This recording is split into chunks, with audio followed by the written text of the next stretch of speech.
I was definitely ahead of him. Thank you very much, Honorable Speaker. I was talking about Gen Zs.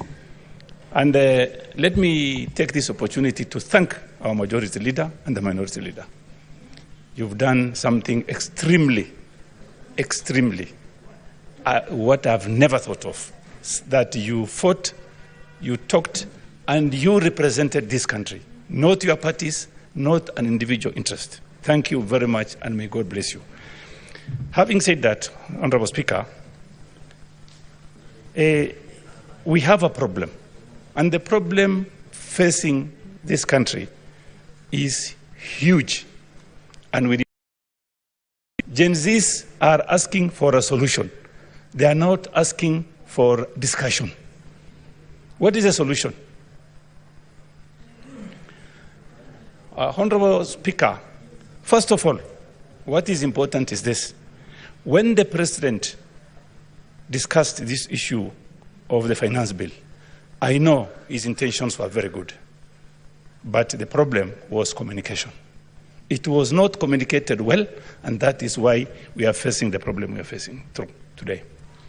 Honorable Speaker, our problem is not the issue of finance bill only. This country is rotten to the core. What is our problem? Problem is excesses, number one. You will find a minister or an MP who is well connected, goes to Harambee and contributes 20 million shillings. And he starts with 5 million. One club, 5 million. Second club, 6 million. 7, 8 million. 9, 10 million. And then 20 million.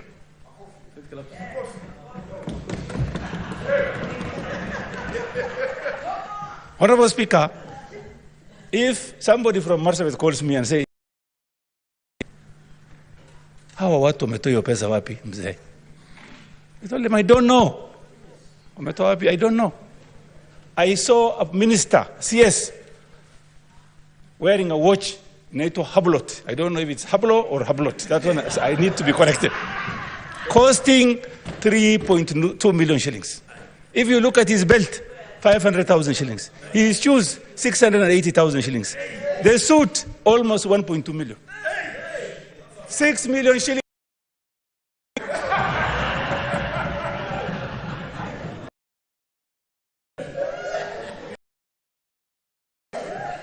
And then,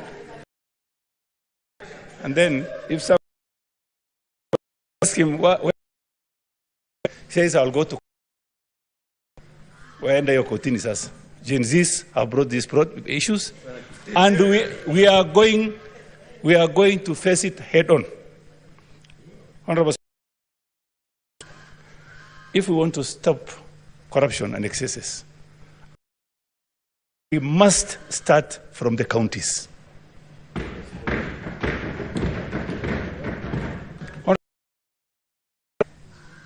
If you look at, I'm in the devolution committee, my chair is here, Chair Abbas, and some development projects counties are up to the tune of 6% only. Out of 8 to 9 billion, 10 billion shillings, 6% of 10 billion is maybe 6 million only, if I'm not wrong. So, if we ask the Senate today to stop sending development funds to some counties, will I be wrong? No, because there is no development. There is none. Even, let us look at Kisii. It's a 6%. Nairobi, 6%. So, Honorable Speaker, let me thank the Gen Zs, other people or persons or groups who can join JCs to support this country or to help us solve this problem. I would really appreciate. Honorable Speaker, there is a democratic space that we are lacking in this country. And the laws of this country are very clear. Give people space to talk, to picket, to demonstrate, and to even give statements of what they need for themselves. This is a democratic country. Police brutality should stop.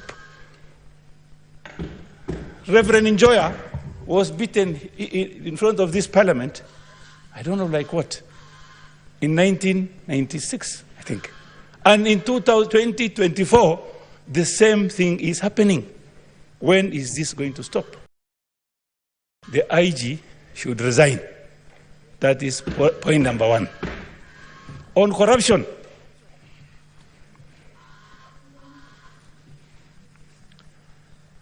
EACC, Honorable Speaker, let them go home. There are other people, Kenyans, who can do the same job effectively and efficiently. Futa wakasi, sack them. The other day you heard about fertilizers. That man is still in office. Cooking oil. The CS is still in office. And the president is aware. And the CEO of Kenya National Trading Corporation said, why do you ask me these questions? My seniors are the people who sent those to my office. Who are these seniors? The president should sack all the ministers, employ afresh ones, and we move forward. On the borrowings, Honorable Speaker, if you look at President Moi's budget in 2007 was 2.18 billion shillings.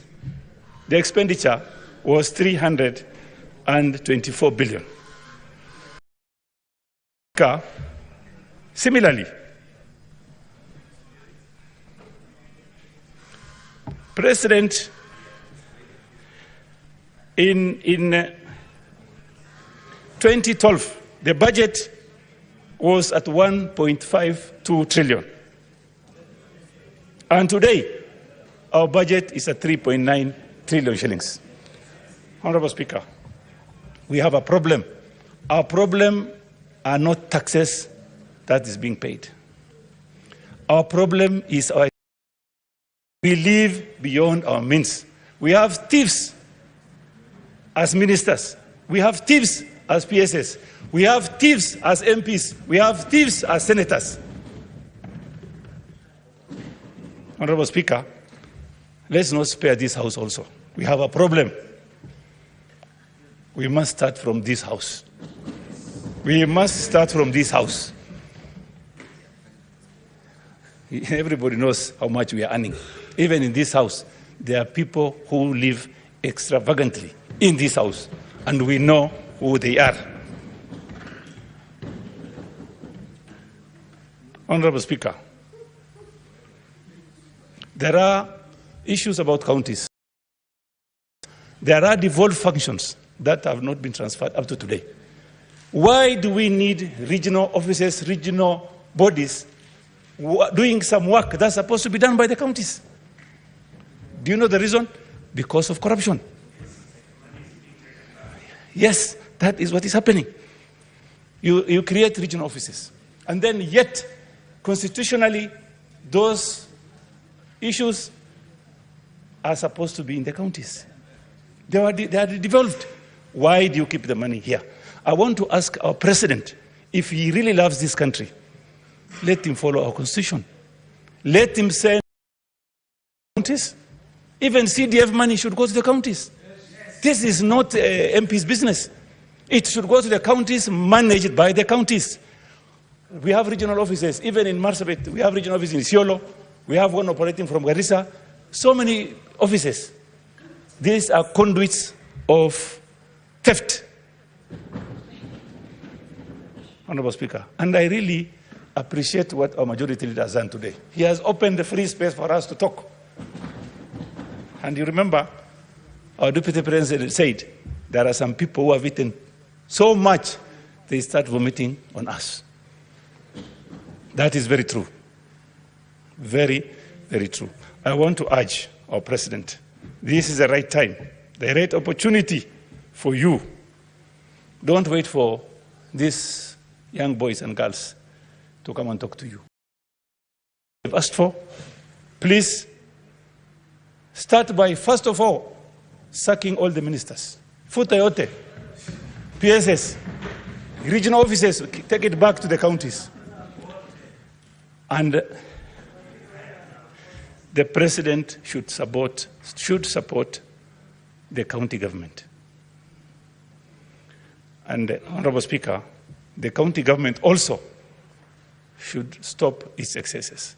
What I would urge this House to do is to visit counties so that we the employment programs and the development programs. And then we come up with a law that will curtail theft in those counties. About 2 months ago, Honorable Speaker,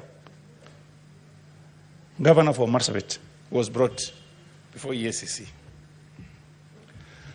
And 2 months since then, they are bragging around Nairobi area saying, kwani EACC ko, what can be done to us? There is nothing that can be done. Oh, we are dying. We sit in his helicopter, we take photos with him. Who will touch us? I want to ask the president, please, don't dine. Don't sit with thieves. Fukuzawa, chase them away. When you are seen with the president, you think like now there is no case against you. There is a case against you. And I want to urge ODPP also to, in fact, it should be disbanded. There's nothing they are doing. Like I think Honorable Khalwale has said, they select who to prosecute, who to take to court, and who not to take to court, depending on which party you come from or where you come from. And that's very serious, Honorable Speaker.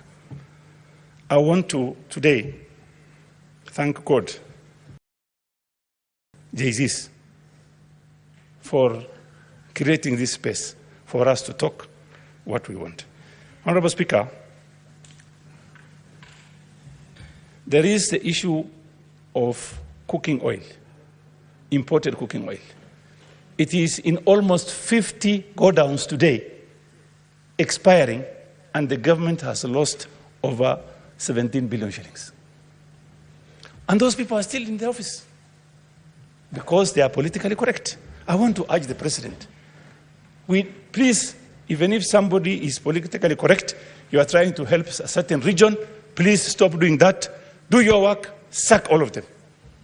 Because, Honorable Speaker,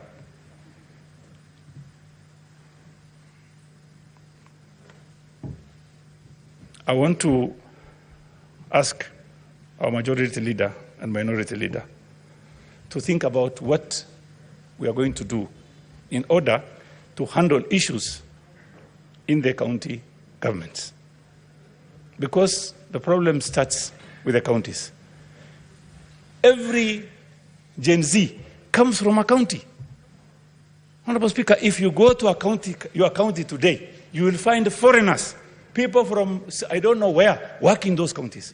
If these JCs are allowed to work in their counties, do you think we have this kind of a problem? No, we don't have. But they cannot work.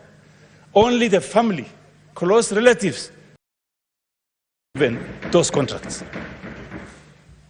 And don't you think the president is not aware? He's aware. We normally send him texts telling him this and this is happening in our counties.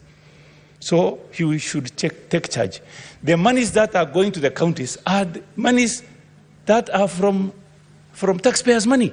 They are not, that doesn't belong to the counties. No, it doesn't belong to the governor. The governor sits in Nairobi and then controls monies in either Wajir, Marsabit, Isiolo, Samburu. Why is this happening? What business do you have in Nairobi? It's because you just went there as a governor to steal, but not to work for. Finally, Honorable Speaker, what I want to see from the president, the governors who has cases, who are now being questioned, he should ask them to step aside to step aside and thorough investigation should be started. Honorable Speaker, this House, Senate House, our business mainly is county business. And it is constitutionally mandated to look into any business that are being handled in the counties.